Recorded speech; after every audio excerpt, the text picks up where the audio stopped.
UNICEF estimates that 12 children who live in extreme poverty die every minute of every day. They die because they don't have access to clean water, they die because they don't have enough to eat, they die of malaria or of intestinal worms, something we don't even let our pets suffer from. It's a horrifying truth, and what's maybe even more horrifying is that these deaths are easily preventable. For $3, a child could get a mosquito net for her bed that would protect her from malaria. To cure her of intestinal worms, a dose of medicine costs less than 50 cents. As for food, you could probably feed her with the loose change in your pocket. We have this money. I definitely have it. You probably do. So why are all of these children dying?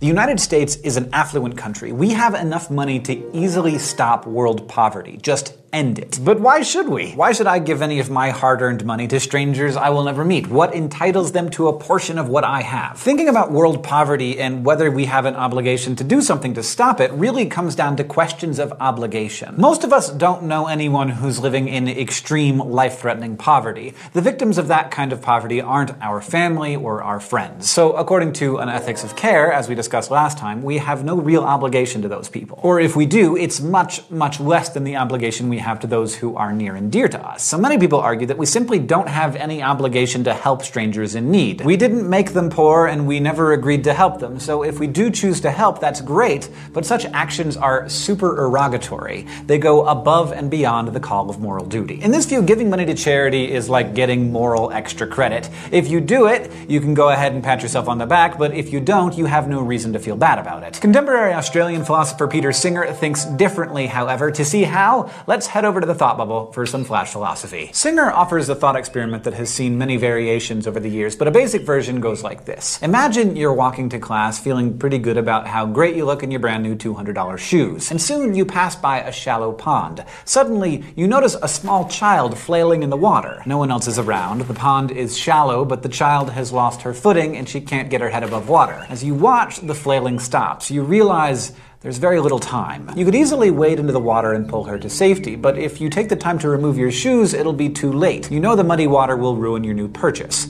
So what do? Singer's pretty sure that we'd all give the same answer. Shoes are replaceable. That child's life is not. So none of us would think twice about running in to save her. But what exactly would be wrong if you decided not to save the child? Singer says it comes down to costs and benefits. The cost of your shoes is so low compared to the value of the child's life that it would be appalling not to make that sacrifice, to value shoes over a person's life. But here's the thing. We know children are dying right now, 12 every minute, and yet we do nothing. So what's the difference, Singer asks, between a life in front of us and a life halfway around the world? A life is a life, and both the child in the pond and a child dying of malaria are equally innocent. If we do wrong in failing to save the child in the pond, Singer argues we do equally wrong in failing to save some of those children who we know are dying right now. Thanks, Thought Bubble. Singer argues that if you can prevent great harm at a little cost to yourself, you should do it. And when you look at it like that, it's hard to disagree with him. But his thought experiment points out some huge inconsistencies in our moral thinking. Most of us don't feel the weight of obligation to help dying children we can't see, but at the same time, we think we would have an obligation to help a dying child right in front of us. What does it matter whether we can see the child or not? Some people argue the difference is that in the thought experiment, there's no one else around. You're the only one who can help, so you must. But what if there were many people standing around the pond, but no one else was willing to save the child? Would that make your inaction more excusable? Why would it? Singer argues that it doesn't matter what everyone else is doing. You are in control of you and of your actions. So if you see a need and you know you can help, you must, even if there are others who could but don't. Now, is it fair for you to have to bear the burden of helping while others sit idly by? No. It's not fair at all. But fair doesn't really matter in this case. What matters is whether or not you choose to take action to prevent great harm at little cost to yourself. Whether you alone watch the child drown or you and a crowd of people watch her drown, either way,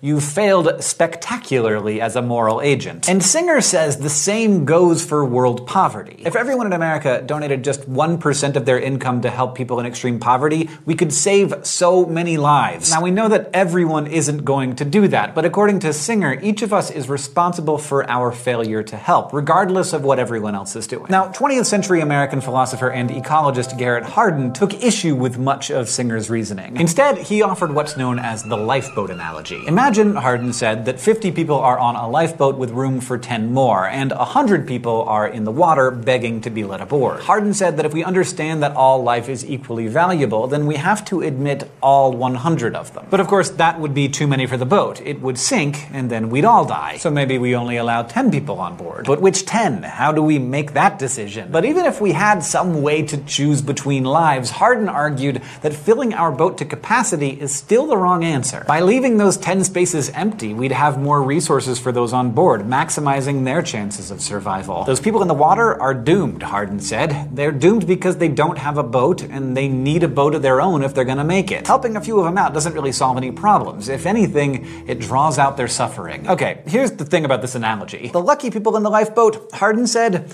that's a nation. And the people in the water, they're other nations, ones living in such extreme poverty that they don't have their own boats. The boat, in this case, represents a strong social structure, a safety net that provides for its citizens. Hardin said that just as the duty of a ship captain is to its passengers, a nation's obligations are to its citizens. So a nation should never risk the well-being of its citizenry in order to help members of another nation. Of course, some nations don't have the resources to help their citizens. In others, people live under governments that are actively exploiting them rather than protecting them. But Hardin said that's not our fault, and to give aid to people who don't even have a boat, well, that's throwing away resources. Who cares if your mosquito net saves a child from malaria when that child will still be living in inescapable poverty? The real problem, according to Hardin, is overpopulation. And the hard truth is, if a nation has more citizens than it can support, just like a lifeboat that's filled beyond capacity, no amount of aid will solve that problem. So, quite counterintuitively, Hardin said the most compassionate response is to do nothing. Yes, people will die, but if aid were to stop, Hardin said, populations would be reduced to a point where nations would be able to sustain themselves. Now, there are at least two pretty immediate responses to this line of thinking. First, the lifeboat analogy breaks down when you realize that the problem really has nothing to do with the scarcity of resources. In the real world, there are plenty of resources to go around, they're just distributed extremely unevenly. So it seems that Hardin has committed what's known as the either-or fallacy. He said either protect yourself or help others, but with the amount of wealth we have, we could actually and easily do both. Second, Hardin cast his analogy in terms of nations, but that scale is totally arbitrary. Any argument you could give for caring about your nation over others could also be given for caring about your state over others, or your city, or even your family. And you might say, darn right, I care about my family more than yours, but be careful, because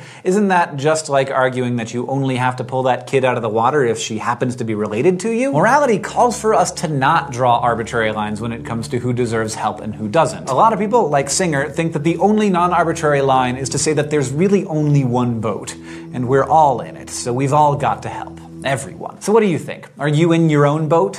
One thing that might help you answer that question is the topic of our next to last lesson, the value of human life. But today, we talked about extreme poverty and our responses to it. We considered Singer's argument that we have an obligation to prevent harm through poverty when we can, and we also looked at Hardin's lifeboat analogy. Crash Course Philosophy is produced in association with PBS Digital Studios. You can head over to their channel to check out a playlist of the latest episodes from shows like PBS Idea Channel, It's Okay to Be Smart, and Physics Girl. This episode of Crash Course was filmed in the Dr. Cheryl C. Kinney Crash Course studio with the help of all of these awesome people, and our equally fantastic graphics team is Thought Cafe.